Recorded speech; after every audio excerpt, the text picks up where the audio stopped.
You think you understand poverty until you are standing in front of an ATM machine at 6 in the morning, watching the screen display a balance of $11.47, and you have to decide whether to buy milk for your coffee or put gas in your dying car to get to a minimum wage job that is already threatening to fire you. That was the reality for Merritt Colwyn on a frozen February morning in Minneapolis. She was 18 years old, she was an orphan, and she was completely alone in the world. The eviction notice had been taped to the door of apartment 2C with a piece of cheap masking tape that was already peeling at the corners. Merritt did not need to read the bold black letters. She already knew the timeline by heart. She had 72 hours to produce $1,900, or she and the pitiful cardboard boxes containing her mother's belongings would be out on the ice-slicked pavement of Cedar Avenue. Merritt unlocked the door, putting her shoulder against the wood because the frame had warped in the winter damp.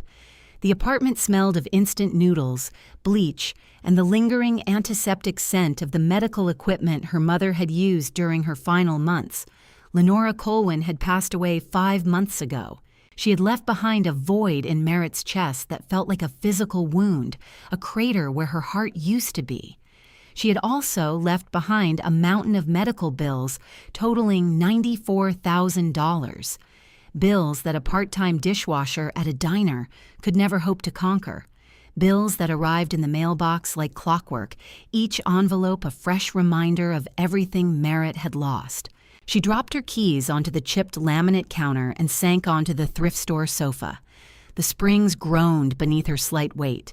She rubbed her eyes with the heels of her palms, the gritty exhaustion of working a double shift settling deep into her bones. Her phone buzzed in the pocket of her worn jacket. Another automated call from a debt collection agency. She silenced it without looking at the screen, tossing the cracked device onto the cushion beside her. The silence of the empty apartment pressed against her like water. 5 months ago, this space had been filled with the soft sounds of her mother's presence. The whisper of pages turning as Lenora read her nursing journals. The gentle clink of a spoon against a coffee cup. The quiet humming of old songs that Merritt had never learned the names of but would recognize anywhere. Now there was only silence, and debt, and the slow, grinding approach of homelessness. It was then that she noticed the mail. Mrs. Kowalczyk, the elderly Polish woman from across the hall, who sometimes left containers of homemade soup outside Merritt's door, must have collected the stack from the communal mailbox and slipped it under the door. Most of it was the usual assault of final notices printed on pink paper and glossy flyers advertising local pizza places that Merritt could not afford. But near the bottom of the pile was an envelope that did not belong. It was thick and textured, the color of heavy cream. The return address was elegantly embossed in the upper left corner in deep burgundy ink. Pemberton and Associates, Attorneys at Law, Historic Cathedral Hill, St. Paul, Minnesota. Merritt frowned. She turned the envelope over in her hands. Her name was typed with perfect precision on the front, Miss Merritt Lenora Colwyn. She tore open the top of the envelope with her thumbnail and pulled out a heavy sheet of watermarked paper. The letter was brief and formal. "Dear Miss Colwyn," it began, "we are writing to inform you of the passing of your great-grandmother, Eleanora Constance Colwyn, on the 9th of this month. As her sole surviving blood relative, you have been named the primary beneficiary in her last will and testament. We respectfully request your presence at our offices at your earliest convenience to finalize the transfer of the estate." Merritt read the words 3 times. The letters seemed to swim on the page like fish beneath ice. Eleanora Colwyn. She knew the name, but only as a ghost. A whisper from a past her mother had refused to discuss. Merritt's father had died in a construction accident when she was 3 years old, a fall from scaffolding that had left Lenora a widow at 26 with a toddler and no savings. Whatever family he had come from seemed to have vanished with him, swallowed up by a silence that Lenora maintained with gentle but absolute firmness. When Merritt had asked about grandparents, about aunts and uncles and cousins, Lenora had always changed the subject with a soft shake of her head and a faraway look in her eyes that made Merritt afraid to push further. Now a great-grandmother she had never known existed had died and left her something. The next morning, Merritt used her last remaining sick day. She wore her only presentable outfit, a black cardigan over a white blouse that had belonged to her mother, paired with dark jeans that were fraying at the cuffs. The cardigan still smelled faintly of Lenora's perfume, a light floral scent that made Merritt's throat tighten every time she caught a whiff of it. She took 2 buses through the gray February slush to reach the historic district of St. Paul, where the law firm was located. The ride took nearly 2 hours, the buses lurching through traffic while Merritt stared out the window at a city that felt increasingly foreign to her. She had lived in Minneapolis her entire life, but since her mother's death, it had begun to feel like a place she no longer belonged. Pemberton and Associates was not housed in a gleaming glass high-rise like the legal offices Merritt had seen in movies. Instead, it occupied a converted Victorian mansion on a tree-lined street, the kind of building with leaded glass windows and a wraparound porch that creaked with dignified age. A brass plaque beside the heavy oak door announced the firm's name in letters that had been polished to a mirror shine. The interior smelled of old books and lemon furniture polish.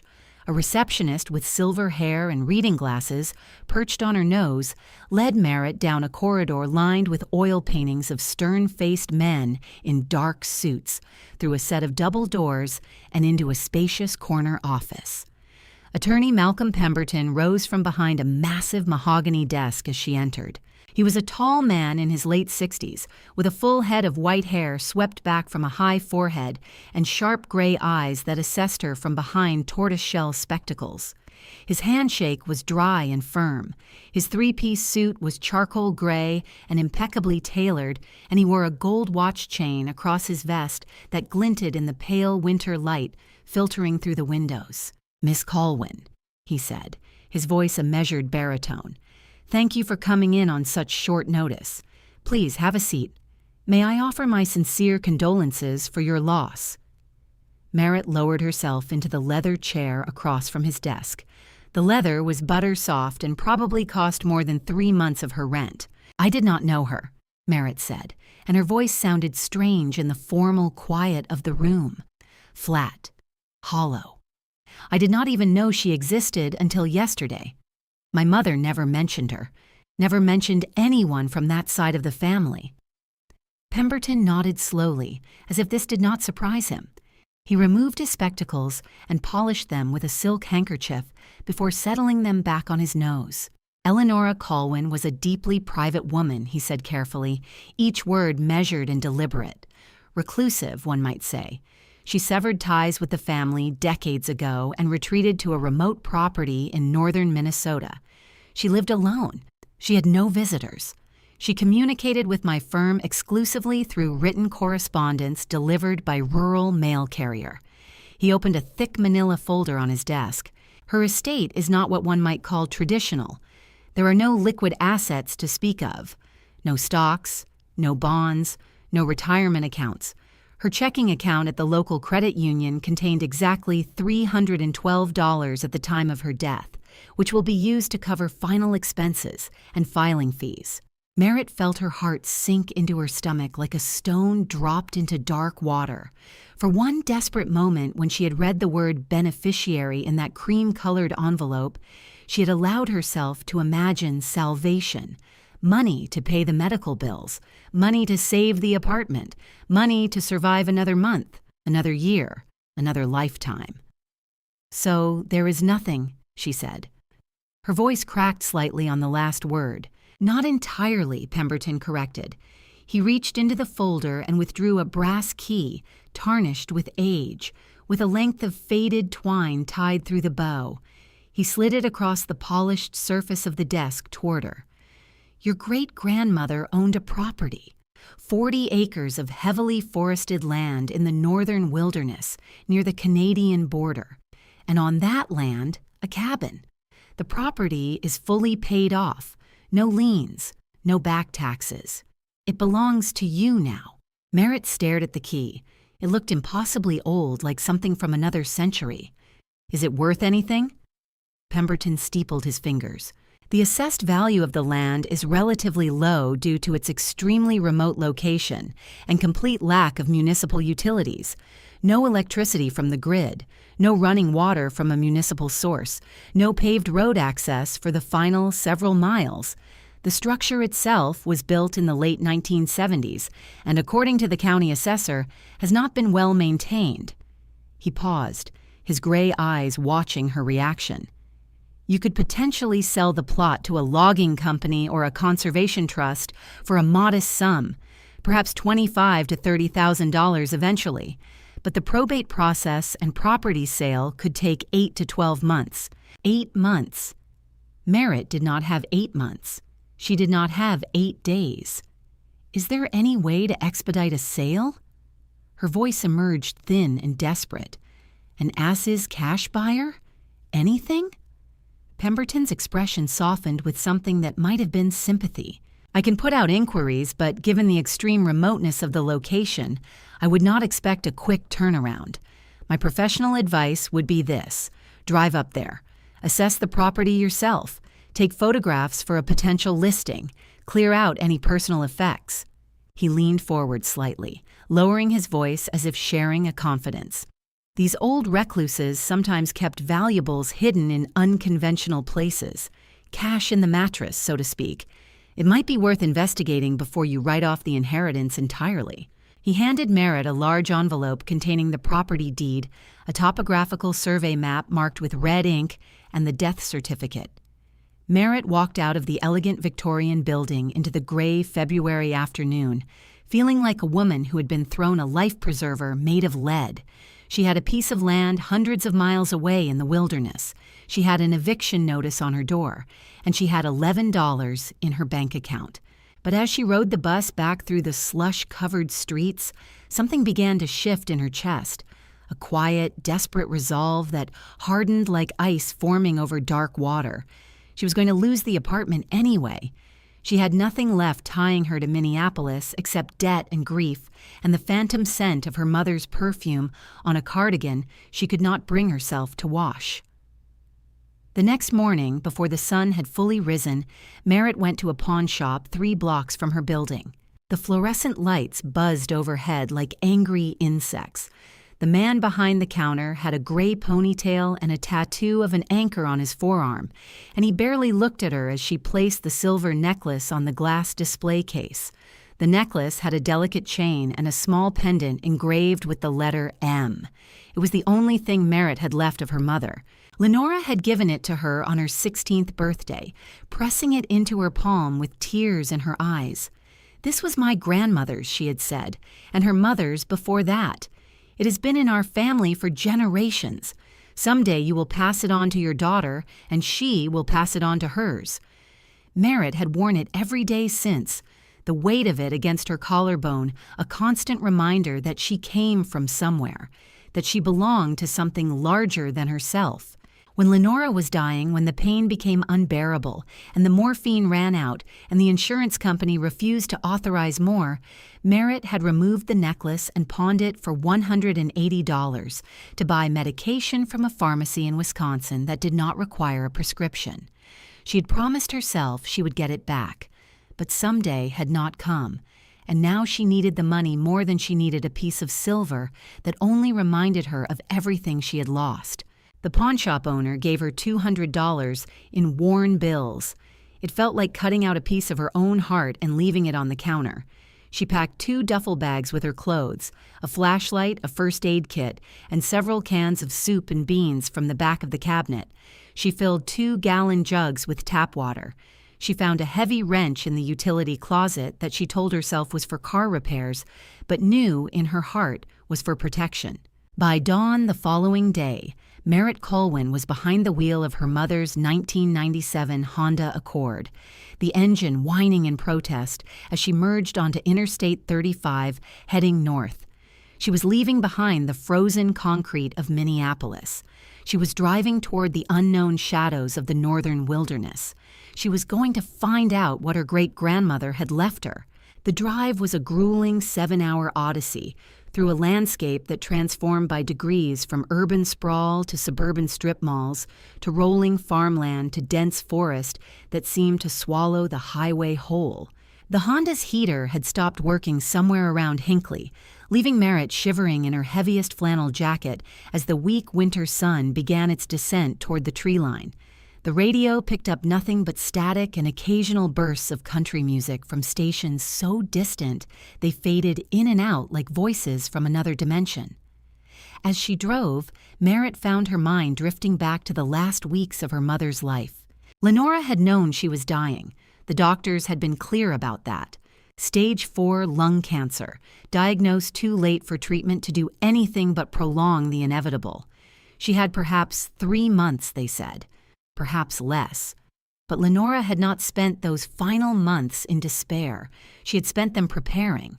She had organized every document Merritt might need: Social Security cards, birth certificates, the title to the Honda, instructions for closing accounts and canceling subscriptions.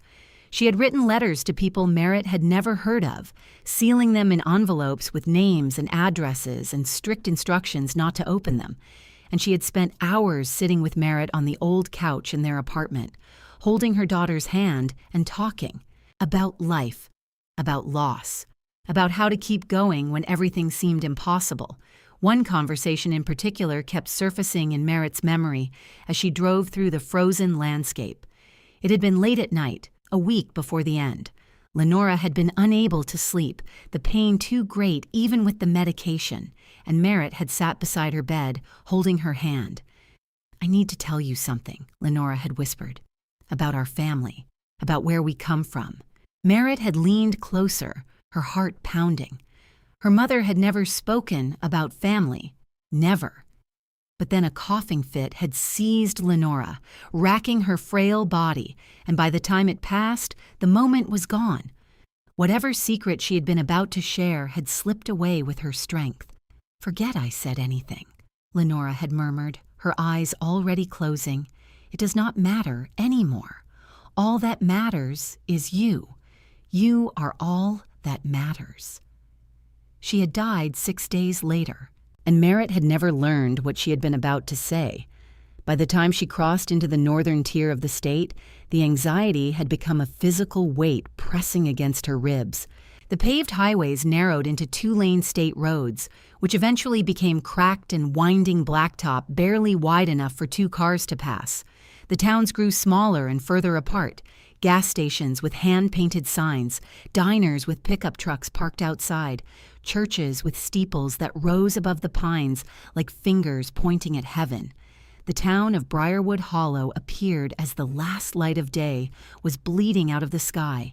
It was little more than a main street clinging to the edge of a frozen lake, a collection of buildings that looked like they had been there since the lumber boom of the previous century and had simply refused to fall down. Merritt counted a gas station with 2 ancient pumps, a general store with a wooden porch, a small diner with a hand-lettered sign that read, "The Timber Lodge," and a white clapboard church with a cemetery behind it where the headstones poked up through the snow like broken teeth. She pulled into the gas station, the Accord's fuel gauge hovering dangerously below the red line. The pumps were the old-fashioned kind where you had to go inside and pay first.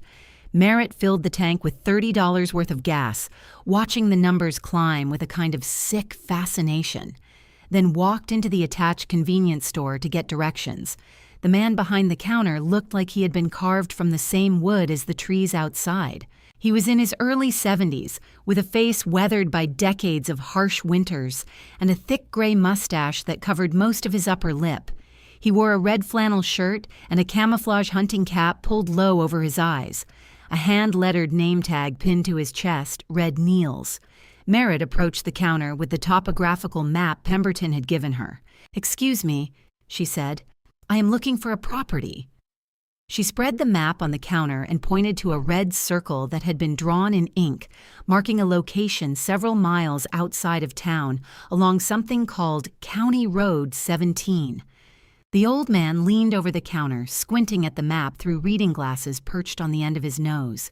The moment he recognized the location, his entire demeanor changed. The casual indifference vanished like smoke in a high wind, replaced by something guarded and wary. His eyes flicked up to meet hers, assessing her with new intensity. "You looking for the old Colwyn place?" His voice had dropped half an octave. Merritt nodded, feeling suddenly exposed under his gaze. "Yes, I am Eleanora Colwyn's great-granddaughter, Merritt. I just inherited the property." The old man, named Niels, straightened slowly. He picked up a rag that was already clean and began wiping down the counter in slow, methodical strokes. Did not know the old woman had any kin. He said it like an accusation. She did not talk much. Came into town maybe once a month for kerosene and flour, paid in old bills, wrinkled 20s that looked like they had been sitting in a drawer since Nixon was president. He shook his head slowly. Never looked a person in the eye. Not once in 40 years. "I just found out about her myself," Merritt said. She felt the need to explain, to justify her presence in this place where she clearly did not belong. "I'm just going up there to see what is left, clean it out, figure out what to do with it." The old man set down the rag. He fixed her with a long, measured look. "You be careful up there, girl." The word girl should have sounded condescending, but it did not. It sounded like a warning from someone who had seen things he could not explain. County Road 17 is not much of a road anymore, turns to dirt and gravel about 3 miles in, and the gravel gives out entirely after another 2. That cabin sits deep in the woods, no neighbors for 5 miles in any direction, no cell service, no nothing. He paused, and something flickered in his eyes. When it gets dark up on that ridge, it gets darker than the inside of a closed coffin. Merritt thanked him for the warning, bought a gallon jug of water and a box of waterproof matches, and walked back out into the freezing dusk. She did not look back at the gas station as she pulled away, but she knew without seeing that Niels Gunderson was watching her through the window. She also knew, with a certainty that settled into her gut like a cold stone, that he was reaching for the telephone. County Road 17 started as neglected asphalt, the surface cracked and heaved by decades of freeze-thaw cycles. Within 3 miles, the pavement gave way to rutted gravel that rattled the Honda's suspension and sent loose stones pinging against the undercarriage. The trees closed in on both sides, towering pines and bare-branched oaks that blocked out what little remained of the twilight. The gravel eventually surrendered to hard-packed dirt, and the dirt narrowed into something that could barely be called a road at all. Merritt drove at a crawl, her headlights cutting weak yellowish cones through the encroaching darkness. The Honda bottomed out twice, the undercarriage scraping against rocks with sounds that made her wince. Finally, after what felt like hours but was probably only 40 minutes, the headlights caught the glint of metal. A rusted chain was strung between 2 massive stone pillars that might have been gateposts a century ago. A faded metal sign hung from the chain, peppered with buckshot holes that had rusted at the edges. Private property. Keep out, this was it. Merritt put the car in park, leaving the headlights on, and stepped out into the biting cold. The silence of the woods was absolute. It pressed against her eardrums like water pressure in a deep pool. No traffic noise, no airplane overhead, no distant hum of civilization. Just the vast, breathing silence of the northern wilderness and the frantic hammering of her own heart. She unhooked the chain. It was not locked, just looped through iron rings set into the stone pillars. The metal was cold enough to burn her fingers. She drove through the gap and into a small clearing. The cabin emerged from the shadows like a decaying sentinel that had been waiting for her. It was larger than she had expected, a 2-story structure built of rough-hewn logs that had turned black with age and the accumulated grime of decades. The porch that wrapped around the front sagged dramatically in the middle, the boards warped and silver with weathering. Several windows on the first floor were boarded up with sheets of plywood that had begun to delaminate and rot. The roof was missing patches of shingles, giving it the appearance of a gap-toothed grimace. The building looked entirely abandoned. It looked like it had been dead for a very long time. Merritt grabbed her flashlight and the brass key. Her footsteps crunched impossibly loud on the carpet of dead leaves as she approached the porch. The wooden stairs groaned in protest beneath her weight. She half expected her foot to punch through the rotting boards, but they held. The front door was secured with a heavy iron padlock that looked like it belonged in a museum. She slid the brass key into the lock. The mechanism was stiff, the tumblers gritty with rust and disuse. She had to jiggle the key, applying pressure at different angles, until finally something gave with a grinding click. The padlock fell open. Merritt pushed the heavy oak door inward. It swung open with a prolonged, agonized creak that seemed to echo through the empty rooms beyond. She clicked on her flashlight and stepped across the threshold. The smell hit her first. It was a complex and deeply unpleasant bouquet: damp earth and mildew, wood smoke that had soaked into every surface over decades, dust thick enough to taste, and beneath it all, something sharp and chemical, like old photographic developing fluid or industrial cleaning solution. Merritt swept the beam of the flashlight through the space. The interior was chaos. Stacks of yellowed newspapers rose from the floor in towers that reached nearly to her waist, some of them higher. They were not thrown about randomly, but arranged with obvious intention, each stack bound with twine, each bearing a handwritten label on a piece of masking tape. Politics, obituaries, financial markets, international affairs. The furniture was old and heavy. A plaid sofa with stuffing erupting from tears in the upholstery, a massive wooden rocking chair positioned to face the door, as if someone had spent years sitting there watching for intruders. An ancient television set with a curved glass screen that probably had not worked in decades. Everything was draped in thick layers of dust and cobwebs. In the center of the main room, dominating the space like a sleeping beast, sat a massive black cast-iron wood stove. Merritt spent the first hour trying to make the dilapidated structure habitable for the night. She found a half-cord of dry wood stacked near the back door, protected from the elements by a lean-to roof of corrugated metal. The wood was gray with age, but still sound. She carried armloads inside, stacking them beside the cast-iron stove, and after several failed attempts managed to get a fire going. The heat radiated outward slowly, pushing back the damp chill, but it did nothing to dispel the overwhelming sense of unease that pressed against her from all sides. She set up her sleeping bag on the dusty plaid sofa, deciding she was not brave enough to explore the upstairs bedrooms in the dark. She ate a cold can of beans by the flickering light of the fire, the silence of the surrounding forest pressing against the walls like something trying to get in. That first night in the cabin, as Merritt lay in her sleeping bag staring at the dancing shadows on the log ceiling, she found herself thinking about her mother. She remembered a night from childhood, one of those winters when the heating bill had gone unpaid and the apartment had grown so cold that Merritt could see her breath fogging in the air. Lenora had piled every blanket they owned onto the narrow bed and climbed in beside her daughter, wrapping her arms around Merritt and pulling her close. "Tell me a story, Mama." "What kind of story?" "A brave story. About a princess." Lenora had been quiet for a moment, and then she had begun to speak in a low, soft voice that seemed to wrap around Merritt like another blanket. Once upon a time, there was a princess who lived in a kingdom of ice. Everyone told her she needed a prince to save her, but she knew better. She knew that the only person who could save her was herself. Merritt had fallen asleep to the sound of her mother's voice and the steady rhythm of her mother's heartbeat against her back. Now, alone in this crumbling shelter in the middle of nowhere, she would have given anything to hear that voice again.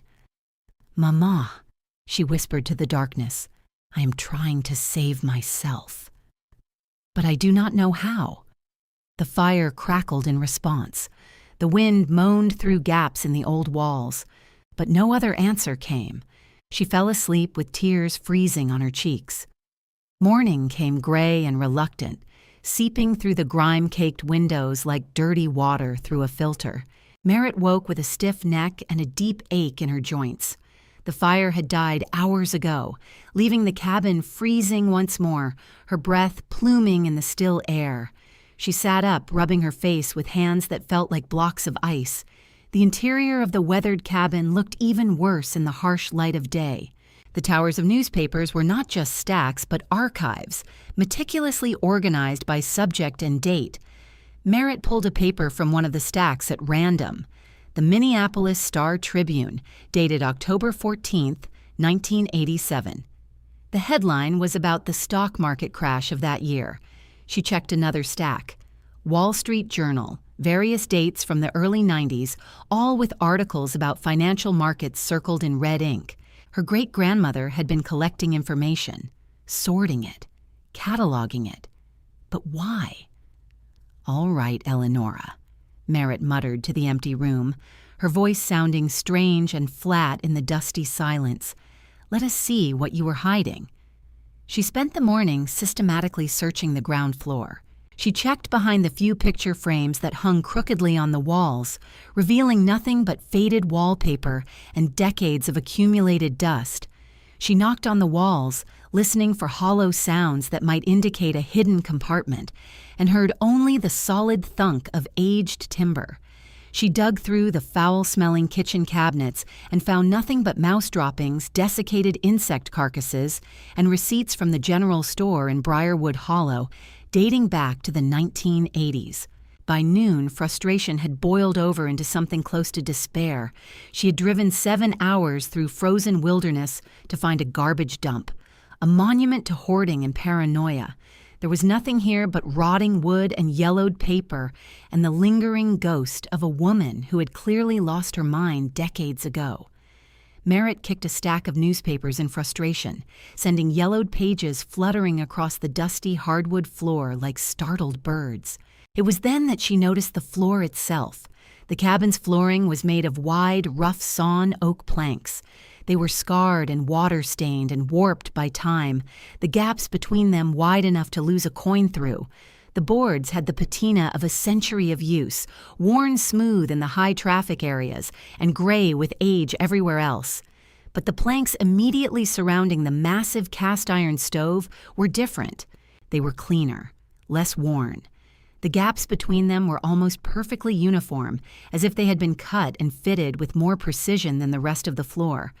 And the grain of the wood ran in a slightly different direction than the surrounding boards.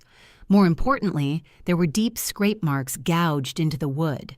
The marks formed a semicircular arc, starting from the heavy iron feet of the stove and curving outward for about 2 feet.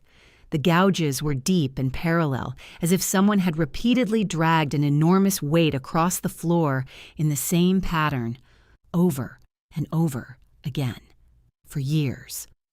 Merritt crouched down, running her fingers over the marks. Her heart began to beat faster. She looked at the cast-iron stove. It was massive, the kind of antique wood burner that could heat an entire house in the coldest Minnesota winter. It had to weigh at least 400 pounds, maybe more, but someone had been moving it. Merritt stood. She pressed her palms against the cold iron surface of the stove and pushed. Nothing happened. She repositioned her feet, bracing them against the floorboards. She bent her knees, lowered her center of gravity, and pushed again with every ounce of strength in her legs and back. With a horrific screech of metal against wood, the stove slid backward along the curved gouge marks. Beneath it, perfectly concealed by the heavy iron base, was an iron ring set into the oak floorboards.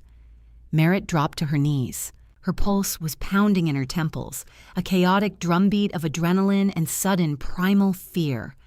The iron ring was attached to a square section of flooring about 3 feet on each side. The edges had been carefully cut, the seams disguised by the pattern of the boards. Without the scrape marks on the surrounding floor, it would have been completely invisible. She gripped the freezing iron ring with both hands.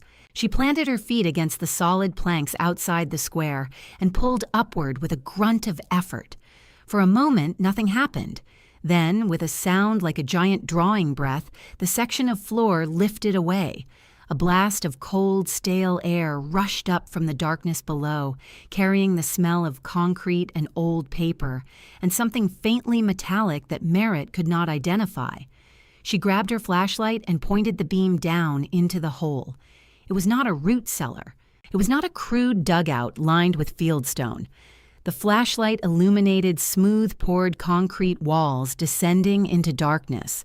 A steep flight of industrial steel stairs, the kind you might find in a commercial building or a military installation, led downward at a sharp angle.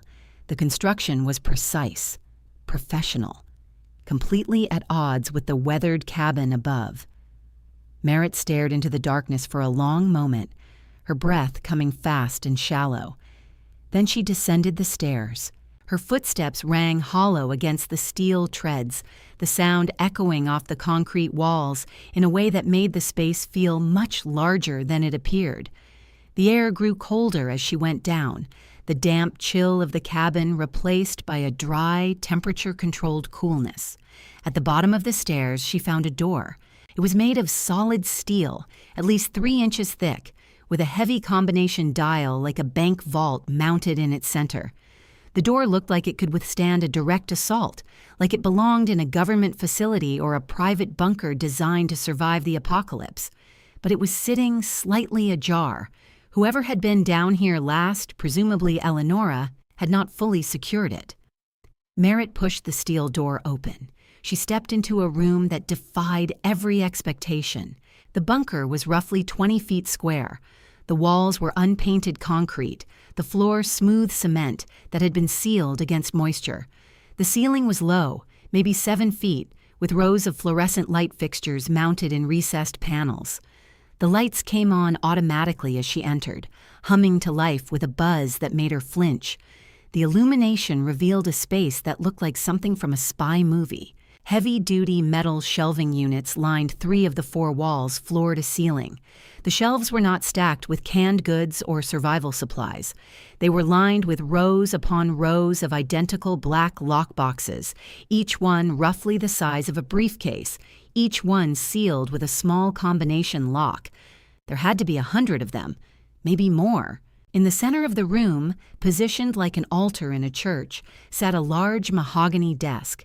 It was absurdly out of place in the stark concrete environment, a piece of expensive antique furniture surrounded by industrial shelving and gray walls.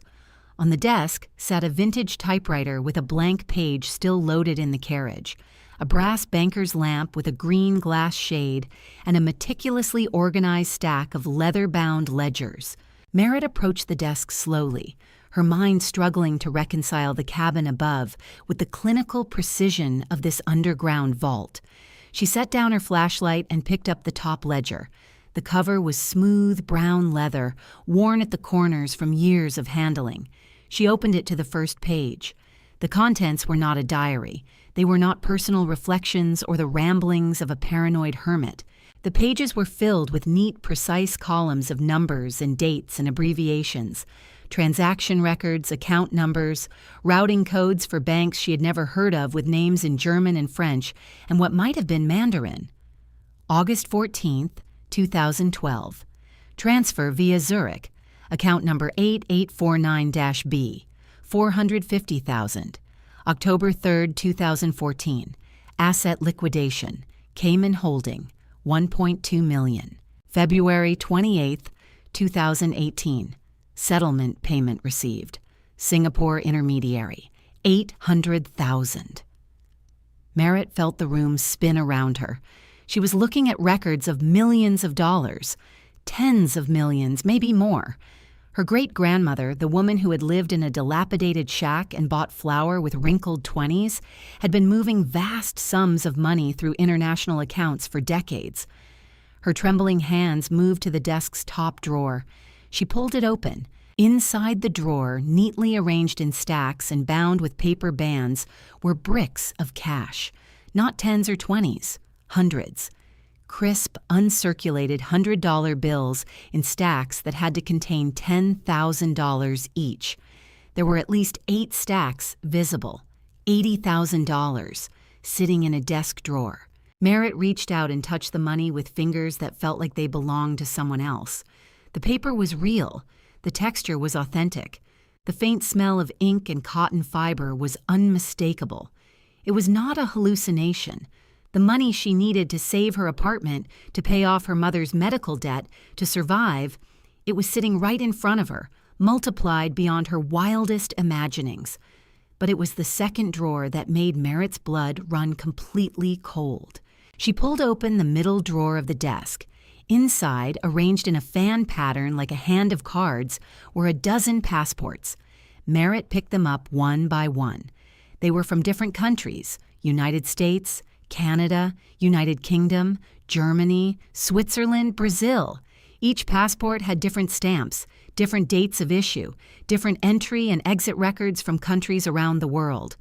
But every single passport, regardless of nationality, bore the exact same photograph. An older woman with sharp cheekbones and piercing gray eyes and silver hair, pulled back severely from a lined face. The expression in the photograph was the same in every document: controlled, watchful, revealing nothing. It was Eleanora Colwyn. But the names were all different: Margaret Ashworth, Catherine Blackwood, Victoria Mercer, Helena Strand. A dozen identities for a single woman. A woman who had hidden herself in the wilderness and accumulated millions of dollars and enough false documentation to disappear into any country on Earth. "Who were you?" Merritt whispered the question to the empty bunker. The fluorescent lights hummed overhead, offering no answer. She turned back to the desk. Beside the vintage typewriter sat a small black notebook, its leather cover cracked and worn at the edges. Unlike the formal ledgers, this looked personal, private. Merritt picked it up and opened it to a random page near the end. The handwriting here was different from the precise columns in the ledgers. It was erratic, rushed, the letters cramped and slanting as if written in haste. October 23rd. They have found the intermediary in Zurich. The account is compromised. They are cleaning house, eliminating all external connections. I am the largest connection they have. November 2nd. I have activated Sentinel protocol. They believe they can simply eliminate the keeper and burn the library. They do not understand. The library is wired to explode. If I fall, everything falls with me. Merritt turned the page, her hands shaking so badly she nearly dropped the notebook. The master ledger is not merely a record. It is the physical encryption key for the Sentinel servers. The system requires biometric confirmation from the Colwyn bloodline every 72 hours, fingerprint, DNA verification. If I die, or if I miss the authentication window, the servers will automatically transmit the unredacted files to every major intelligence agency and news organization on the planet. They cannot kill me without destroying themselves. But my heart is failing. The doctors in Duluth confirmed it. 6 months, perhaps less. I need an heir. The girl carries my blood, Lenora's daughter. She is the only one who can authenticate the biometric bypass. She is the only one who can inherit the vault. They will come for her eventually. She must be ready. Merritt lowered the notebook. Her chest felt tight, as if invisible bands were constricting around her ribs. She turned to the final page of the journal. A single sentence had been written there in thick red ink, the letters bold and deliberate and absolutely unmistakable. Merritt Colwyn is next. Now, I want to pause here and ask you something. Have you ever discovered a secret about your family that changed everything you thought you knew? A letter hidden in an attic, a photograph you were never supposed to see, a conversation overheard through a closed door that revealed the people you loved were not quite who you believed them to be. That moment when the ground shifts beneath your feet and the past you thought you understood suddenly becomes something else entirely. I would love to hear your story in the comments below. And if you are finding yourself drawn into Merritt's journey, please take a moment to subscribe to the channel so you do not miss what happens next. Because what she found in that underground vault was only the beginning. The air in the concrete bunker suddenly felt suffocating. Merritt dropped the black notebook as if the leather had burned her fingers.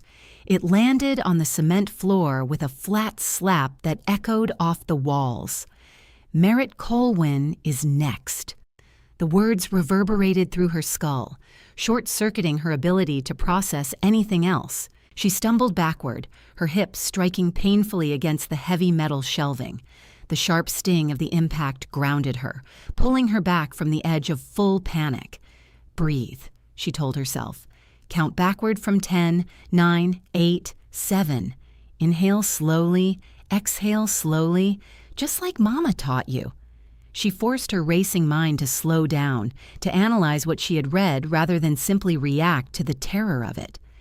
Eleonora had not just been a recluse hoarding money in the wilderness. She had been something else entirely.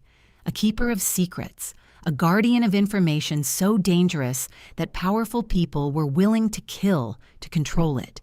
The Sentinel protocol, the biometric authentication, the servers waiting to release everything if the countdown expired. Eleonora had created a dead man's switch, a weapon of mutually assured destruction that kept her alive by threatening to destroy everyone else. And now, with Eleonora dead, the system was searching for a new bloodline match, searching for Merritt. She looked at the letter from the law firm in a new light. Malcolm Pemberton with his elegant office and his carefully measured words. The way he had directed her to come here, to this exact location. The insistence that she assess the property herself. The lawyer had not been helping her. He had been hurting her, delivering her to the one place where she could be isolated, where she could be captured, where she could be made to do whatever they needed before she was disposed of. Merritt's eyes swept the bunker. She needed information. She needed to understand exactly what her bloodline had been dragged into. She grabbed a crowbar she had spotted earlier among the emergency supplies on a bottom shelf. The steel was cold and heavy in her hands. She approached the nearest black lockbox and wedged the forked end beneath the brass latch. She threw her weight onto the bar. The metal groaned, resisted, and then gave way with a violent crack that made her ears ring. She threw open the lid. The box was not filled with cash or gold or anything she might have expected. It was filled with paper, hundreds of manila folders, each one vacuum-sealed in thick plastic to protect against moisture and decay. She tore open the plastic on the first folder, her fingers clumsy with adrenaline. The documents inside were dense with legal terminology, but the letterheads were instantly recognizable to anyone who had ever read a newspaper. Major international banks, offshore law firms in the Caribbean, investment funds with addresses in Switzerland and Luxembourg and Singapore. There were wire transfer receipts documenting millions of dollars flowing through shell corporations registered in Delaware. There were corporate formation documents for companies that existed only on paper, entities designed to hide the true owners of assets from authorities. She opened another folder. This one contained photographs and USB drives. The photographs were surveillance shots, grainy and taken from a distance with telephoto lenses. Wealthy men in expensive suits stepping onto private jets. Women in designer clothes entering exclusive hotels. Figures she recognized from news coverage shaking hands with people who looked like they would be more comfortable in a police lineup than a boardroom. Merritt sank into the chair behind the mahogany desk, the weight of understanding crushing down on her. Eleonora Colwyn had not been a criminal in the traditional sense. She had been a librarian of the damned. When the powerful needed to hide their money or their crimes, Eleonora had been the one who made the paper trail disappear. She held the receipts, the photographs, the documentation that could destroy careers and topple empires. She was the insurance policy that kept the global underworld in check. Cross her, and everything you had worked to hide would be exposed. It was brilliant in its simplicity. It was also a death sentence. Because now that Eleonora was gone, the people she had protected or threatened wanted their insurance policy liquidated. They wanted the ledgers destroyed, the servers wiped, and anyone who might have access to the information eliminated, including the great-granddaughter who had just inherited the keys to the kingdom. Merritt was not just holding a fortune in cash and information. She was holding a loaded gun pointed at the heads of some of the most powerful people in the world, and they were going to take it from her or kill her trying. She looked at the shelves of black boxes, the stacks of ledgers, the passports and cash, and decades of carefully accumulated leverage. She could run. She could take the money, burn the documents, and disappear into the vastness of America. Find a small town somewhere far away, change her name, never look back. But she knew, with a certainty that settled into her bones like cold, that they would find her. Whatever organization had kept Eleonora under surveillance for 4 decades would not simply let her walk away. They had resources, they had patience, they had a demonstrated willingness to do whatever was necessary to protect their secrets. She could not hide, but maybe she did not have to. She reached for the black notebook again, forcing herself to read more carefully this time, searching for anything that might give her an advantage. A later entry caught her eye. The countdown window extends for 5 days beyond my death if no authentication occurs. I have instructed Pemberton to reset the system once as a grace period, buying time for the heir to arrive. But the next reset must come from bloodline confirmation. The girl has perhaps 72 hours once she reaches the vault, so the system had not triggered yet. Pemberton had bought her time, whether knowingly or unknowingly, but the clock was running. She needed to understand the Sentinel protocol. She needed to find a way to use it rather than be destroyed by it. She was still reading, still searching, when she heard the sound. A small electronic chime from the corner of the room. Merritt's head snapped up. There, mounted high on the concrete wall, was something she had not noticed before. A small dust-covered monitor, the kind of security display that might have been cutting-edge technology in the 1990s. The screen flickered to life, casting a sickly greenish glow across the bunker. Text appeared at the bottom of the display. Motion detected. Sector 4 access road. Merritt lunged toward the monitor, gripping its edges with suddenly numb fingers. The screen showed a grainy night vision view of the entrance to the property.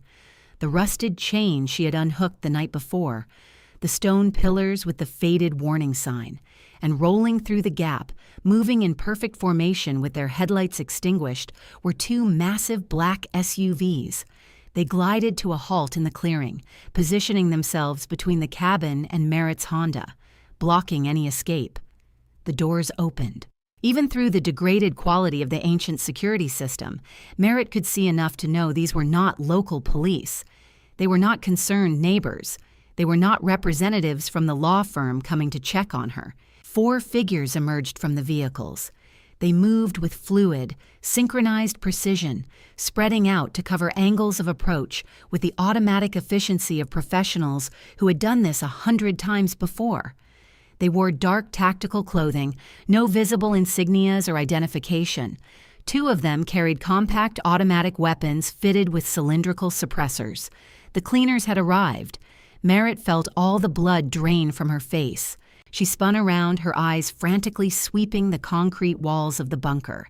If Eleonora had been as paranoid as her journals suggested, she would not have built this place with only one way in and out. There had to be another exit. She rushed to the back wall, the one behind the metal shelving units. She began pulling boxes off the shelves, throwing them to the floor, sending decades of carefully accumulated secrets scattering across the cement. Above her, through the oak floorboards of the cabin, she heard the front door explode inward. The sound was muffled by the concrete and earth between them, but unmistakable. Wood splintering. Heavy footsteps spreading out across the main room. Clear the ground floor. Check all entry points. A male voice, authoritative and professional, the words barely audible but the tone unmistakable. Merritt tore boxes off the shelves faster, her heart pounding so hard she could feel it in her teeth. Then she saw it. Behind the third shelf, near where the wall met the floor, was a heavy steel grate, roughly 2 feet square. It was bolted into the concrete with industrial fasteners, almost invisible unless you were looking for it. A ventilation shaft, or an escape route. She dropped to her knees, her fingers scrambling for the latch mechanism.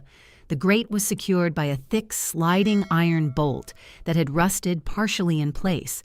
Above her, she heard the cabin floor creak as heavy boots moved through the main room. "The stove has been moved." Another voice, sharp with discovery. "There are scrape marks here, fresh dust disturbance." They had found the trap door. Merritt grabbed her crowbar, wedged it against the rusted bolt, and struck the handle with the heel of her palm. Once, twice, 3 times. The bolt scraped free. She pulled the grate open. A rush of freezing, earth-scented air hit her face. Beyond the opening was a corrugated steel pipe, maybe 18 inches in diameter, angling slightly upward into absolute darkness. It was barely wide enough for her to squeeze through. The heavy scrape of cast iron against wood echoed from above. They were moving the stove, opening the trapdoor. Merritt grabbed the canvas tactical bag she had spotted on one of the lower shelves. She stuffed the cash from the desk drawer inside. The ledger, the black notebook, as many of the passports as she could grab. The bag was heavy, awkward, bulging with evidence and money. She shoved it into the pipe ahead of her and scrambled in after it. The space was claustrophobic beyond anything she had ever experienced. The corrugated steel walls pressed against her shoulders, her hips, her elbows.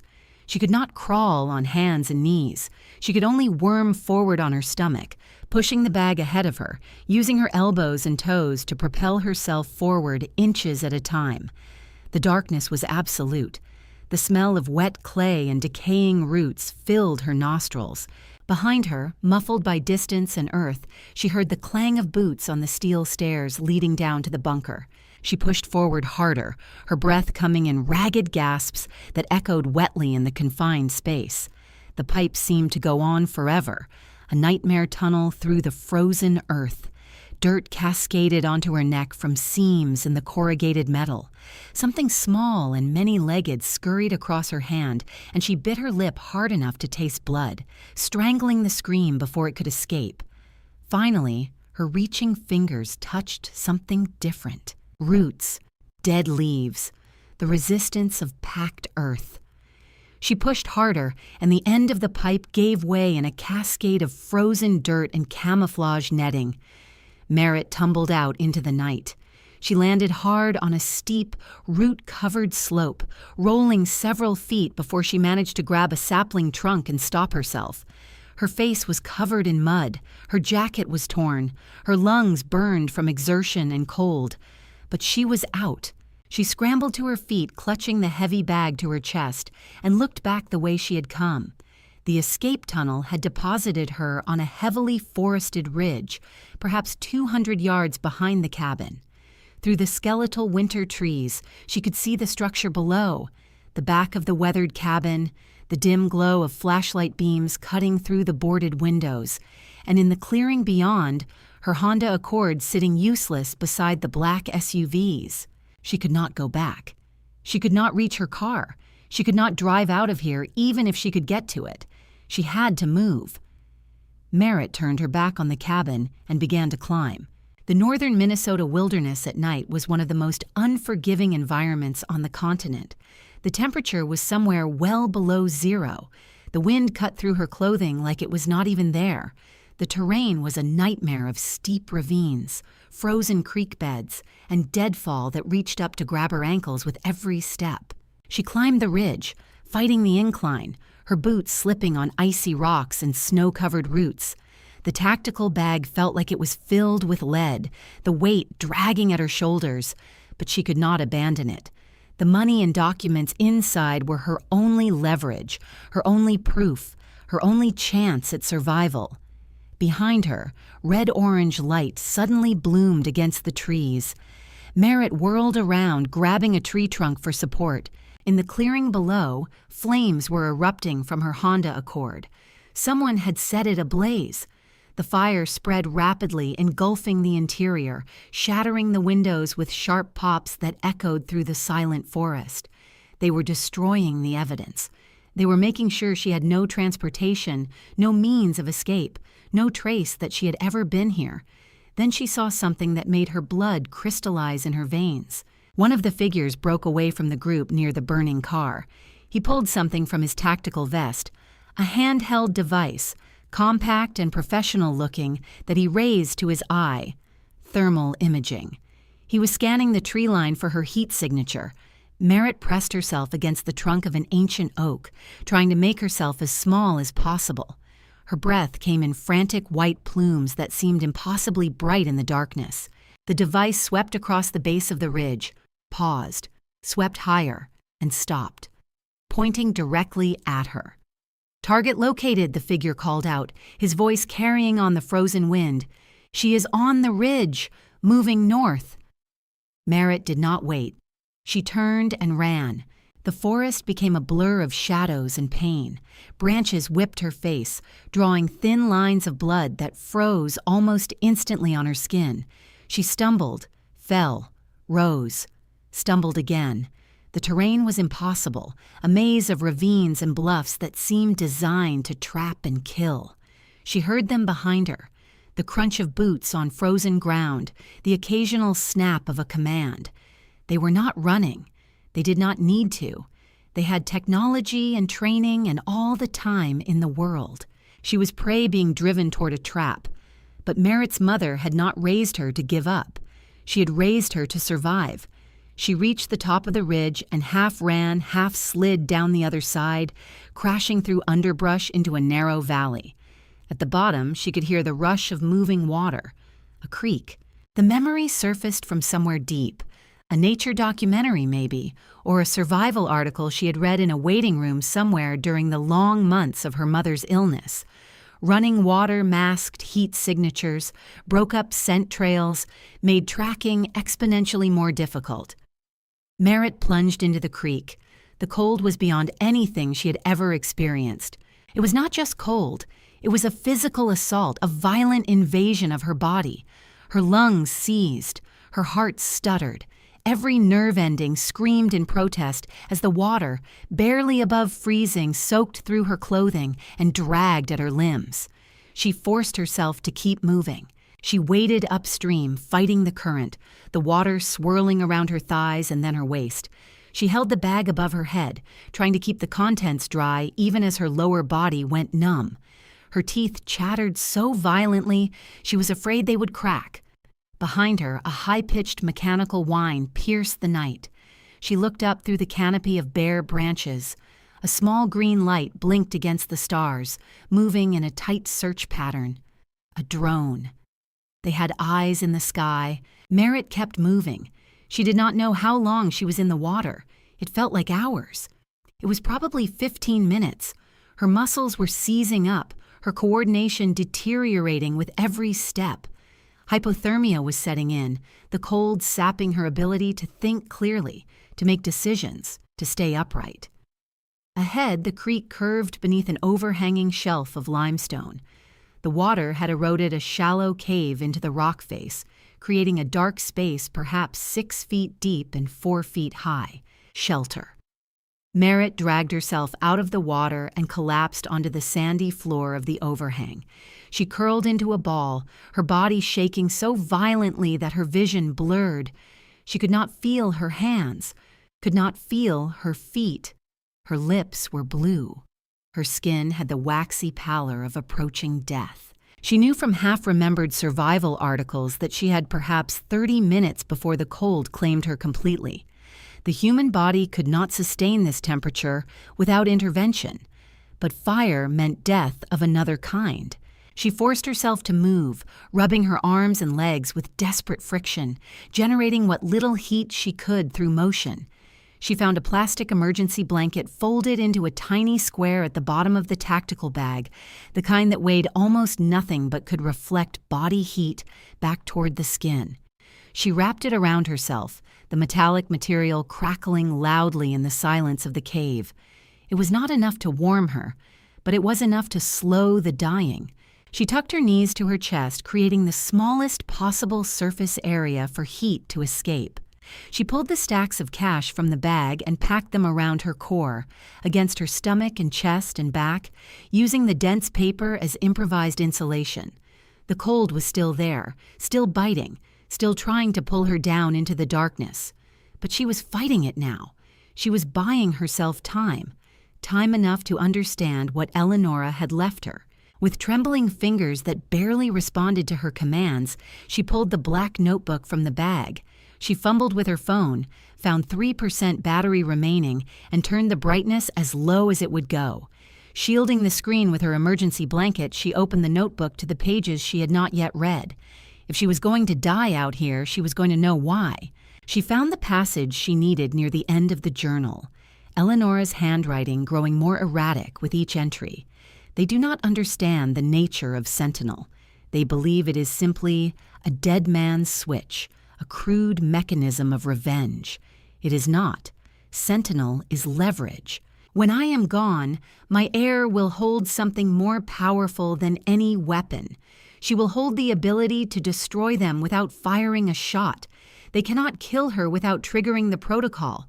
They cannot let her go free while she holds the keys. They will have to negotiate. The question is whether she will be strong enough to understand this, whether she will have the courage to face them and demand terms rather than flee like a rabbit. The Colwyn women have always been survivors. I pray she has inherited this. Merritt read the words 3 times. The shivering did not stop, but something else shifted inside her. A fundamental change in her understanding of the situation. The cleaners outside were not here to kill her. If they wanted her dead, they would have shot her when she was silhouetted against the burning car. They would have fired when the thermal scope locked onto her position. They had dozens of opportunities to put a bullet through her skull and end this, but they had not. They were hurting her, pushing her into the wilderness, tracking her movements. They needed her alive. They needed her to reset the Sentinel protocol and hand over the ledgers. They needed her biometric data to shut down the servers before the automatic release triggered. They needed her cooperation, however unwilling. And that meant she had power. The realization spread through her frozen body like the first faint warmth of distant spring. The roles had reversed completely. The hunters needed her more than she needed them. Merritt pushed herself up from the sandy floor of the cave. Her body screamed in protest, every joint stiff with cold, every muscle aching with exhaustion. But she stood. She carefully repacked the canvas bag, making sure the notebook and ledger were secure beneath the cache. She gripped the heavy tactical flashlight she had grabbed from the bunker. Then she walked out from beneath the limestone overhang. She stepped into the center of the frozen creek bed, standing on a flat boulder that provided a clear view of the surrounding ridgeline. She clicked the flashlight on. She pointed the brilliant white beam directly up into the canopy, sweeping it back and forth in a slow, deliberate pattern. She was signaling. She was announcing her position. She was ringing the dinner bell. Within 3 minutes, the mechanical whine of the drone returned, hovering directly above her like an angry mechanical insect. 10 minutes after that, she heard the heavy, synchronized crunch of boots on frozen ground. Flashlight beams pierced the darkness, cutting through the trees from multiple directions until 4 brilliant white lights locked onto her position. The 4 operatives emerged from the tree line in perfect formation. They moved with terrifying fluid precision, spreading out in a semicircle to cut off any avenue of escape. Their weapons were raised, the suppressors trained on her center mass. Their faces were obscured by dark balaclavas, but their eyes reflected the beam of her flashlight with the cold, flat stare of predators. The lead operative stepped forward. He was massive, easily 6'4", with shoulders that strained the seams of his tactical vest. His movements were controlled, economical, the deliberate grace of someone who had spent decades in violent professions. "Put the bag on the ground, Miss Colwyn." His voice was deep and completely devoid of accent. Professional, detached, as if ordering the death of an 18-year-old girl was simply another item on a checklist. "Keep your hands where I can see them. Get down on your knees." Merritt did not move. She stood on the boulder in the middle of the frozen creek, the flashlight still raised, the beam cutting through the darkness above her head like a beacon. "You are not going to shoot me." Her voice cracked slightly from the cold, but beneath the tremor was something new, something hard. The operative paused. Do not test me, girl. You do not understand the parameters of this situation. Drop the bag. My name, Merritt said, raising her chin, is Merritt Colwyn. I am the great-granddaughter and sole heir of Eleonora Colwyn. She let the words hang in the frozen air. I have the master ledger, I have the journal, and I know about the sentinel protocol. The operative lowered his weapon perhaps half an inch. It was a tiny movement, almost imperceptible, but Merritt caught it. She caught the hesitation in his eyes.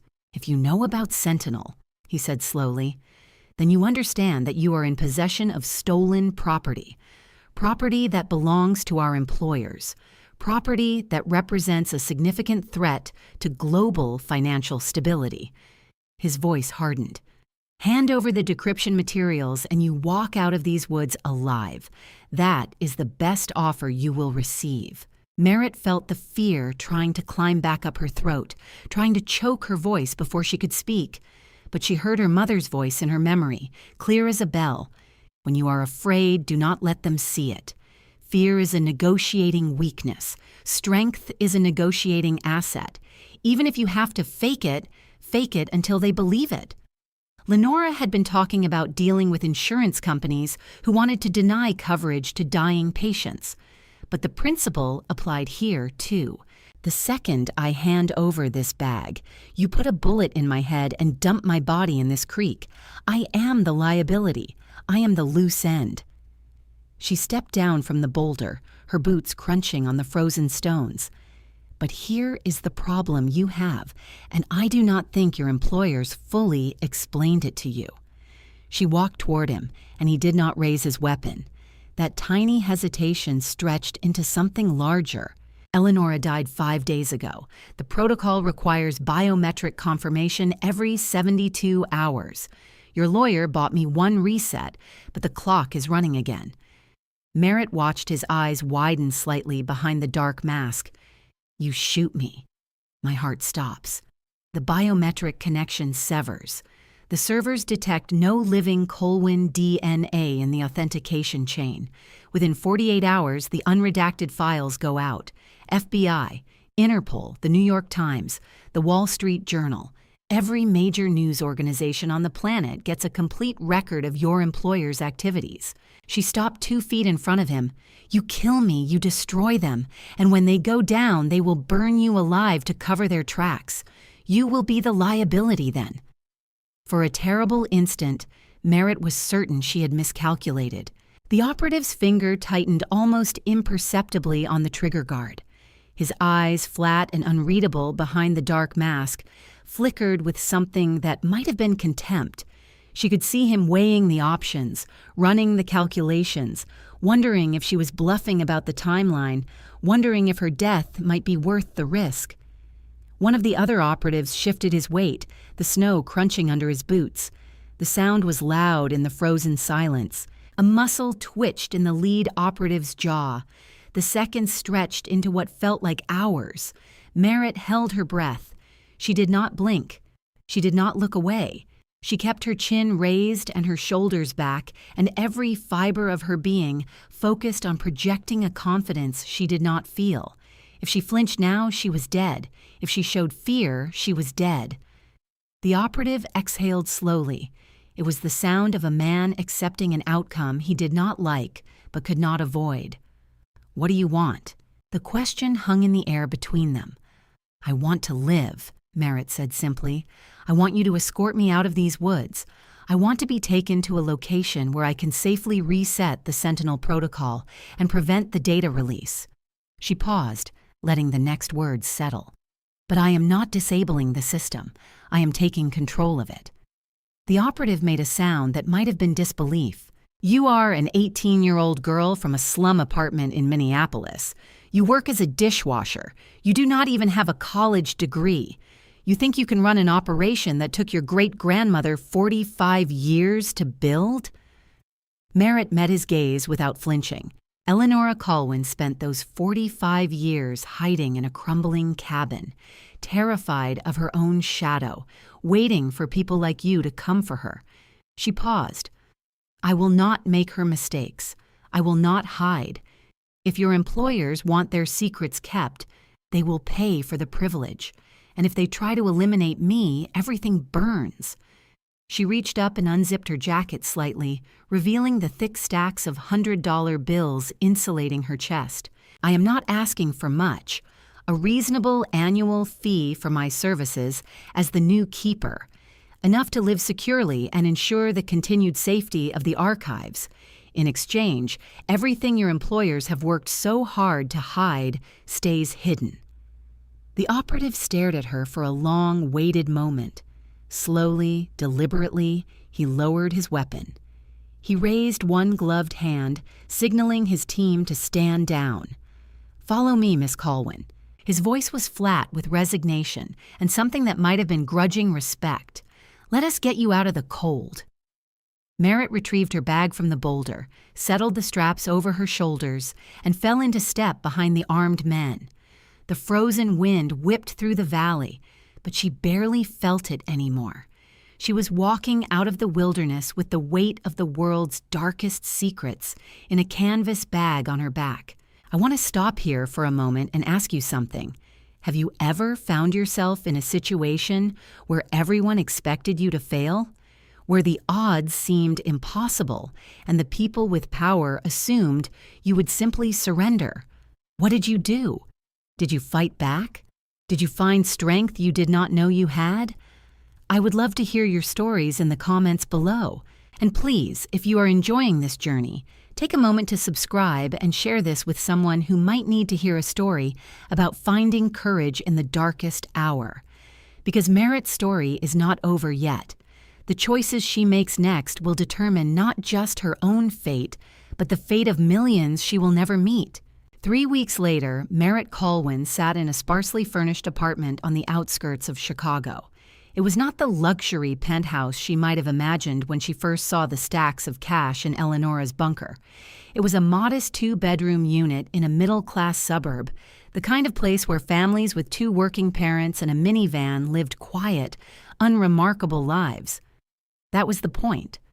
The first rule of survival, as she was learning, was to never stand out. The apartment had been arranged by people she would never meet, paid for through channels she could not trace. Her contact with the outside world was mediated through encrypted devices and coded messages. She had not used her real name in 3 weeks, but she was alive, and she was learning. The woman sitting across from her at the small kitchen table had silver hair pulled back in a severe bun and sharp blue eyes that missed nothing. Her name was Constance Weybridge, and she was 69 years old, and she had worked as Eleonora Colwyn's assistant and protege for almost 15 years before retiring to a quiet life in Vermont a decade ago. Now she had been called back into service. "You are handling this better than I expected," Constance said, setting down her teacup. "When they told me what had happened, I assumed you would be a mess," sobbing, demanding explanations, threatening to go to the police. Would the police have helped? Constance smiled thinly. "No, they would have gotten you killed faster." "Then there was no point in demanding anything," Merritt said. "The only thing that matters is what happens next." Constance studied her for a long moment, her blue eyes searching Merritt's face as if looking for something she was not sure she would find. "Eleonora would have liked you." She paused, her voice softening. She was terrified of what would happen when she was gone, terrified that the whole structure would collapse, that everything she had built would be destroyed or used against the people she was trying to protect. She reached across the table and touched the worn black notebook that sat between them. But she also hoped. She hoped that whoever came after her would be strong enough to carry the burden. Merritt looked down at the notebook. She had read it cover to cover 3 times now. She understood the architecture of Eleonora's system, the web of accounts and identities and fail-safes that kept the powerful in check. She understood the Sentinel protocol, the way it functioned as both protection and threat, a sword that cut in all directions. What she did not understand was how to live with it. "They offered me $3 million a year," she said quietly, "to maintain the archives, to keep their secrets." Constance nodded. That is the standard arrangement. Eleonora received similar compensation, though she never spent any of it. She was too afraid to touch the money, too paranoid that any purchase might be traced. She gestured around the modest apartment. You do not have to live like this, you know. You could have a penthouse, a yacht, anything you want. Merritt was quiet for a long moment. She thought about her mother. She remembered a conversation they had when Merritt was 12 years old.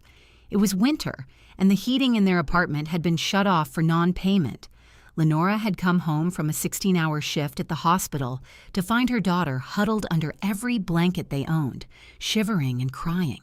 Instead of calling the utility company to beg for an extension, instead of raging at the unfairness of a system that let children freeze while executives lived in heated mansions, Lenora had done something unexpected. She had gathered every candle in the apartment. Birthday candles, decorative candles from the dollar store, emergency candles from the junk drawer. She had arranged them in the center of the kitchen table and lit them one by one until the room glowed with dozens of tiny flames.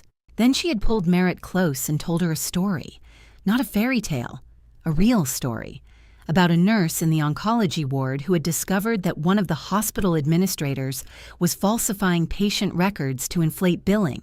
The nurse had evidence. She could have gone to the police. She could have sold the story to a newspaper. Instead, she had confronted the administrator privately.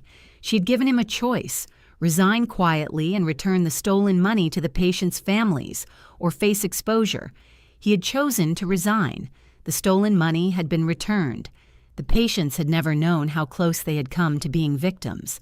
The administrator had disappeared into obscurity rather than prison, but the harm had been undone. "Why did you not turn him in?" Merritt had asked, her teeth still chattering but her attention fully captured. "Because justice is not always about punishment," Lenora had said, her face illuminated by candlelight. "Sometimes justice is about making things right. Sometimes the best thing we can do is take a bad situation and find a way to make something good come out of it." She had smiled then, that tired, beautiful smile that Merritt would carry with her for the rest of her life. "The world is full of darkness, sweetheart, but we do not have to add to it. We can be the candles." Merritt had not fully understood the lesson at the time. She'd been too cold, too young, too focused on survival to grasp the deeper meaning. But she understood it now. She understood it perfectly. "I want to see the accounts," Merritt said, looking up at Constance. "All of them. The management fees, the operational funds, everything that flows through the system. That is highly irregular." Constance frowned. "The keeper's role is to maintain the archives, not to audit the finances. The less you know about the details, the safer you are. I want to see them anyway." Something in Merritt's voice made Constance pause. She studied the young woman across from her, this 18-year-old survivor who had walked out of the frozen wilderness with the world's secrets on her back, and something shifted in her expression. "Very well." She opened the laptop she had brought and began pulling up files. Over the next several hours, Merritt learned the scope of what she had inherited. The management fees alone totaled over $12 million annually, distributed across dozens of accounts in 6 different countries. But that was only the beginning.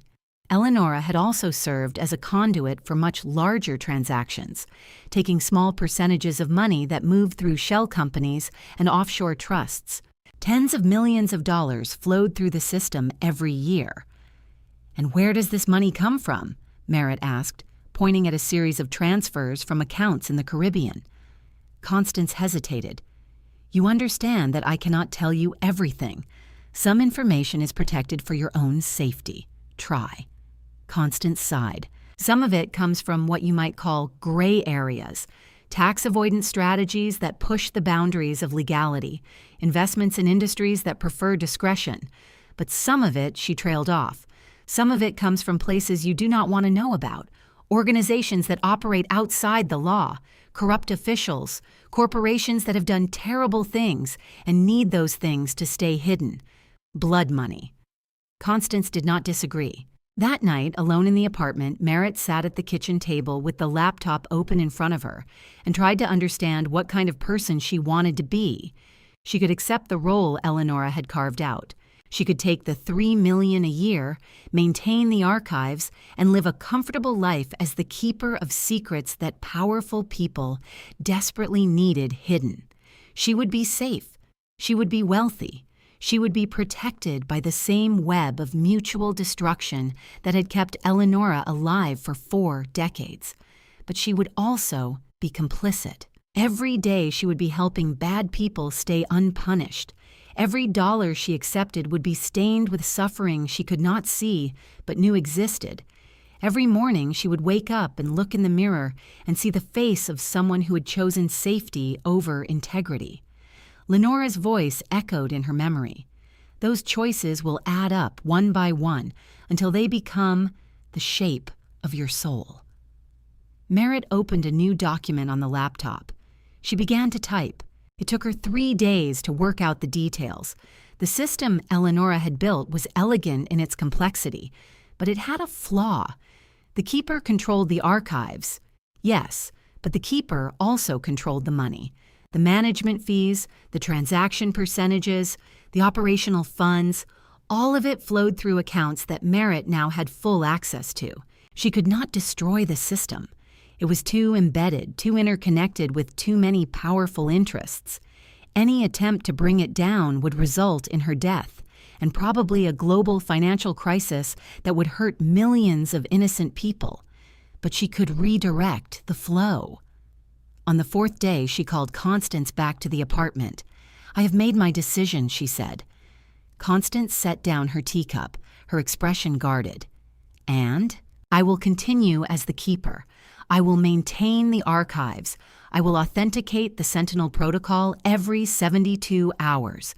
I will be available for consultations and verifications as needed." Constance nodded slowly. "That is sensible. But I will not be taking the full management fee." Merritt slid a piece of paper across the table. "I will keep enough to live modestly. Rent, food, educational expenses. Everything else gets redirected." Constance looked at the paper. It was a list of organizations, children's hospitals, cancer treatment funds, scholarships for underprivileged students, orphanages and foster care support programs. Redirected where? To these. Merritt's voice was steady. Anonymous donations, untraceable transfers. The same techniques Eleonora used to hide money for criminals, I will use to give it away. Constance stared at her. "You want to use the blood money to fund charities? I want to use the blood money to save lives." Merritt leaned forward. "Think about it. Millions of dollars every year, flowing from people who have done terrible things to organizations that are trying to heal the world. The criminals still get their secrets kept. The system still functions. But the money goes somewhere it can actually do good." Constance was silent for a long moment. When she finally spoke, her voice was different, softer, almost wondering. Eleonora never thought of that. All those years, all that money sitting in accounts she was too afraid to touch. She could have saved thousands of lives, built schools, funded research. Instead, she died alone in a cabin in the woods, surrounded by newspapers and fear. She looked at Merritt with something that might have been hope. "You really are not like her." Merritt shook her head. "I am not trying to be like her. I am trying to be like my mother." She thought of Lenora, the double shifts, the patience she fought for even when the insurance companies said no, the way she had given everything she had to care for strangers and never asked for anything in return. Mama spent her whole life trying to heal people. She never had any money. She never had any power, but she made a difference every single day. Merritt touched the black notebook, the chronicle of Eleonora's decades in the shadows. "I have money now. I have power, and I am going to use it the way she would have wanted." The transition took 3 months. Merritt learned the intricacies of the system under Constance's tutelage. She memorized account numbers and routing codes, encryption keys and authentication protocols. She studied the files on the major clients, the powerful figures whose secrets resided in the black lockboxes that had been transferred to a new secure location. She did not need to know their names or their faces. She only needed to know that they were afraid of her. The first anonymous donation was $700,000 to a children's cancer hospital in Minneapolis. Merritt chose it because it was the same hospital where her mother had spent her final months, the place where the nurses had held Lenora's hand when Merritt was too overwhelmed to be strong. The money arrived without fanfare, processed through a series of shell companies that would never be traced. The hospital administrator gave an interview to the local news, tearfully explaining that an anonymous donor had funded a new pediatric wing. Merritt watched the interview on her laptop, alone in her modest apartment, and cried for the first time since the night in the frozen creek. More donations followed. An orphanage in St. Paul received $200,000 to expand its facilities. A scholarship fund for first-generation college students was endowed with $500,000. A domestic violence shelter in Chicago got the money it needed to double its capacity. All anonymous, all untraceable, all funded by the very system designed to protect the powerful from accountability. The clients did not notice at first. The amounts Merritt diverted were tiny compared to the vast sums flowing through the network. A percentage point here, a rounding error there. Nothing that would trigger alarms or invite scrutiny. By the time anyone might have realized what she was doing, the pattern was established. The keeper was reliable. The archives were secure. The Sentinel protocol continued to function. No one questioned where the management fees were going. 6 months after the night in the Minnesota wilderness, Merritt Colwyn moved into a small apartment in a quiet suburb of St. Paul. It was not far from the neighborhood where she had grown up with her mother. She could have lived anywhere in the world. She had access to accounts in Switzerland and Singapore and the Caribbean, enough money to buy a mansion or an island or a fleet of sports cars. Instead, she chose a 2-bedroom unit on a tree-lined street where children rode bicycles in the summer and neighbors waved to each other over fence posts. She enrolled in community college, social work. She wanted to help children like herself, children who had lost everything and did not know how to begin again. She told her classmates that she worked part-time as a remote bookkeeper, which was technically true. She did not tell them that her bookkeeping involved maintaining a shadow archive capable of destroying governments. The apartment was modest but comfortable. She had a small kitchen where she taught herself to cook the recipes her mother had never had time to prepare. She had a living room with a second-hand couch and a television she rarely watched. She had a bedroom with a window that overlooked a maple tree that turned brilliant red in autumn. On the nightstand beside her bed sat 2 objects. The first was the black notebook, Eleonora's chronicle of 4 decades in the shadows. Merritt read it sometimes, late at night, trying to understand the woman her great-grandmother had been, trying to ensure she did not make the same mistakes. The second was a silver necklace with a pendant engraved with the letter M. She had reclaimed it from the pawn shop in Minneapolis 3 weeks after walking out of the wilderness. The owner had been confused when she offered to pay double the original pawn amount, but he had taken the money without argument. The necklace lay on a small velvet pad, cleaned and polished, catching the light from the window. She lifted it and clasped it around her neck. The silver was cool against her skin. It felt like acceptance. It felt like permission. It felt like a promise. The laptop on the table chimed softly, a notification from one of the monitoring systems she had learned to manage. Merritt opened the alert. It was a news article from a small paper in northern Minnesota, the Briarwood Hollow Gazette, circulation perhaps 500. The headline read, "Mysterious Fire Destroys Abandoned Property on County Road 17. There was a photograph of the ruins, blackened timbers jutting up from the snow like broken bones, smoke rising against a gray winter sky. Fire investigators quoted as saying the cause was likely an electrical fault in the ancient wiring. No mention of a bunker beneath the floorboards. No mention of black lockboxes or leather ledgers. No mention of a young woman who had fled through an escape tunnel into the frozen wilderness. The Colwyn property had been erased from the world as if it had never existed.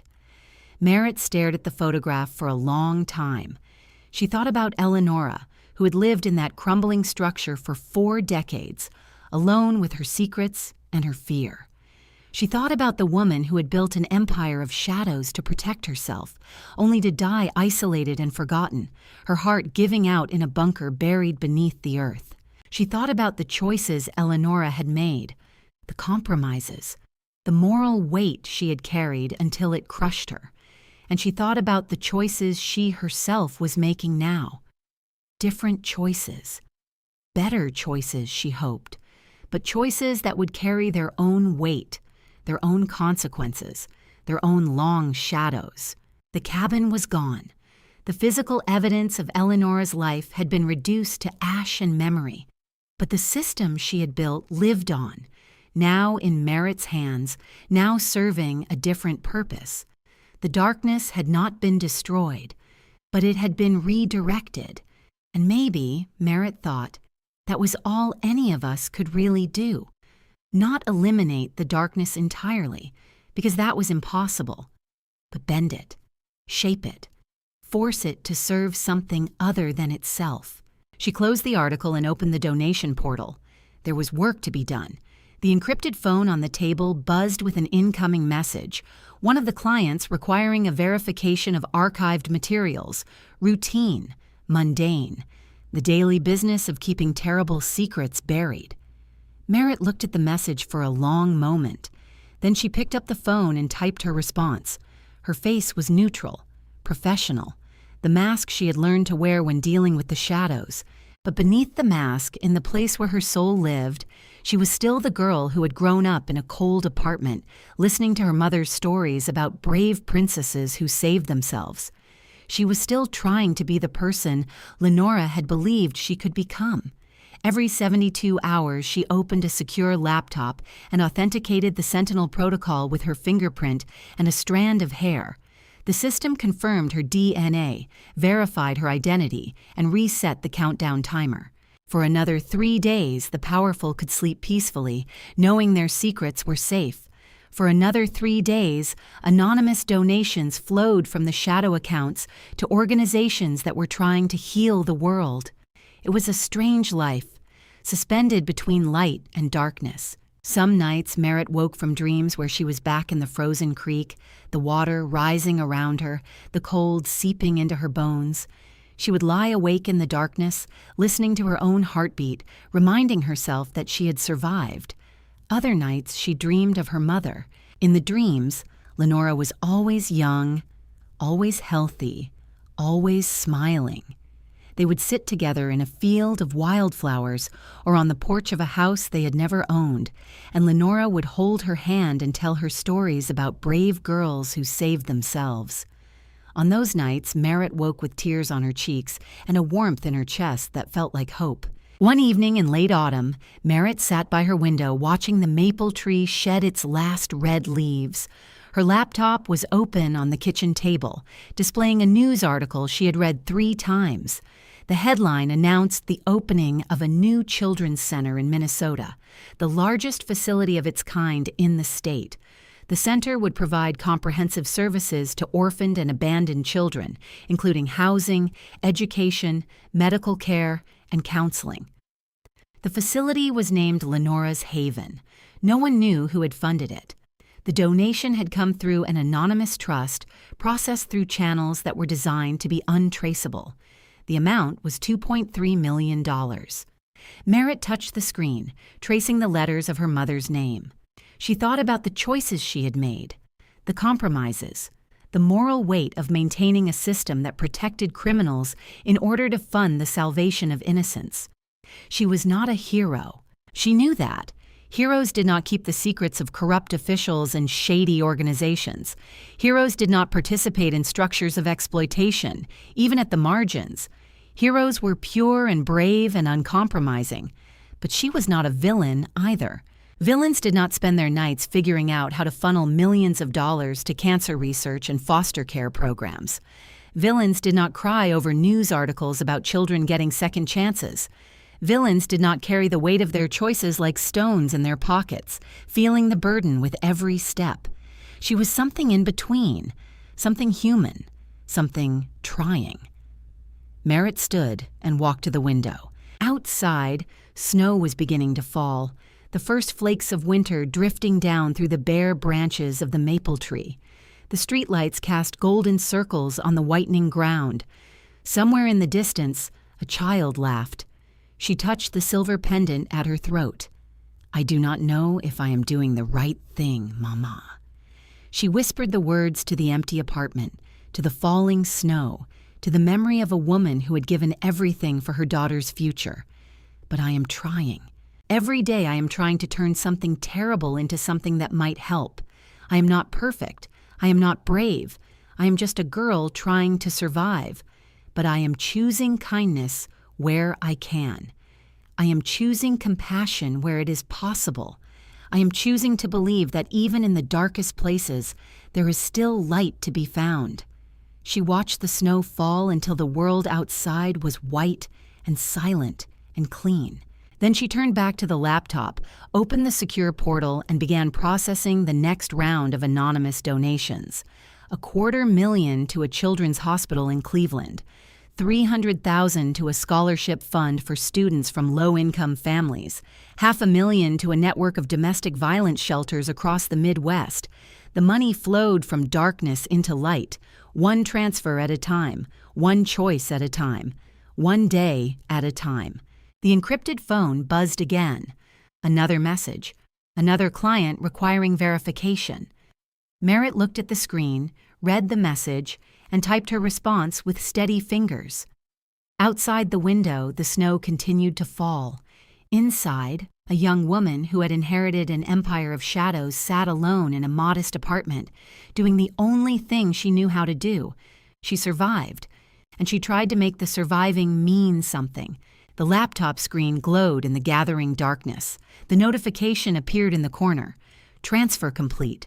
$1.8 million to Minnesota Cancer Patient Support Fund.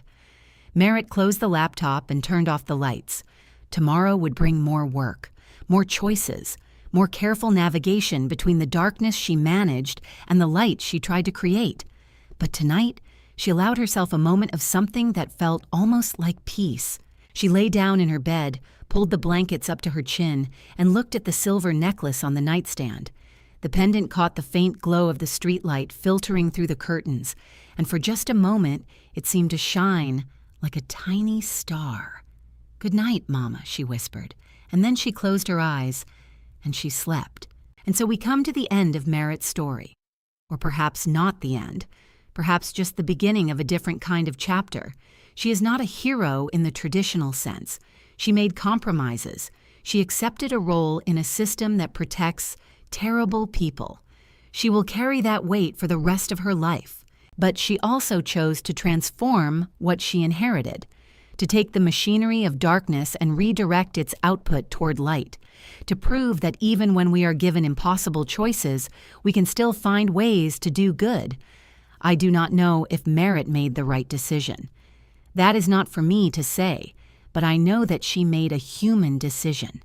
A decision born of love and loss and the desperate desire to honor the memory of a mother who gave everything. What would you have done in her place? Would you have walked away from the money and the power, knowing that others would simply take your place and use it for darker purposes? Would you have embraced the darkness completely, using your leverage for personal gain? Or would you have done what Merritt did, finding that narrow path between light and shadow where survival and compassion can somehow coexist? I would love to hear your thoughts in the comments below. And if this story touched you, if it made you think about the choices we make and the people we become, please share it with someone who might need to hear it. Thank you for listening until the very end. Thank you for being here. Until next time, take care of yourselves and each other. And remember, even in the darkest places, there is always a choice. There is always light. There is always hope. The end.